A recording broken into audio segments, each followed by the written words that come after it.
Look at other news now. Islamic State terrorists have been almost completely driven out of Sirte in Libya. Our correspondent, William Whiteman, has been in the city too, where fleeing militants are leaving booby traps for those who have forced them out of the area.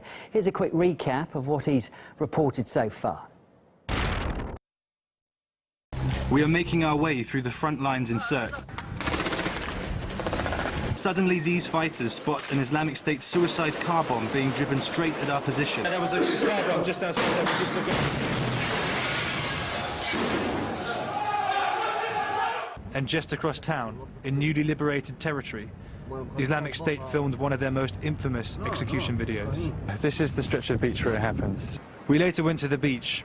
After a short while of searching, we were able to find the location of the execution by matching the contours of the shoreline to images of the incident.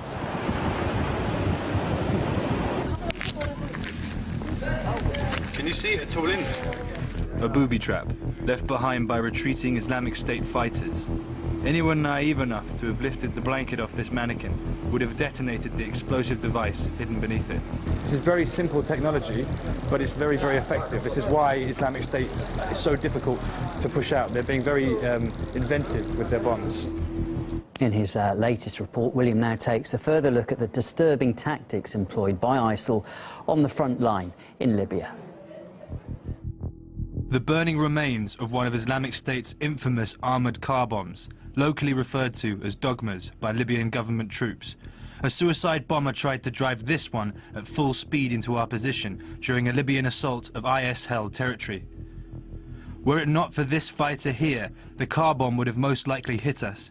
Just before we run for cover, you can see him moving to grab the rocket launcher he fired at the oncoming vehicle, killing the driver. As you can see from this footage, the destructive power of these mobile bombs, when detonated, is devastating. Islamic State have constantly relied on the devices to inflict heavy losses on advancing Libyan forces. The extremist group also frequently uses them to target civilian infrastructure. We went to the remains of a hospital that had been hit in one such attack. And this is the crater left by the explosion. According to eyewitness reports, and also from what we could tell from the wreckage laying around, the blast was horrific. When this explosion happened, it was an ambulance car exploded. It was an ambulance? Yeah, it was an ambulance car. We have a famous doctor here in Misrata. He saw the ambulance car coming, so he ran to it. Yeah, he ran to it. So he thought that there is an injury inside the ambulance car. So it went off. And he got killed, wow, alongside many people here. To build up its sprawling disposable army of suicide bombers, Islamic State resorts to drastic levels of extremist indoctrination. The effect of this enforced martyrdom complex can be seen in the messages the families of ISIS fighters left scrawled on the walls of their former homes. Omar, it's mother of Omar, Yeah. the Tunisian. We were sleeping here in peace. And ha ha ha, it's like a laugh or something like that. So they're sort of welcoming death. Yeah. If you see these things written by women and children and kids, yeah, so what do you expect from their fighters?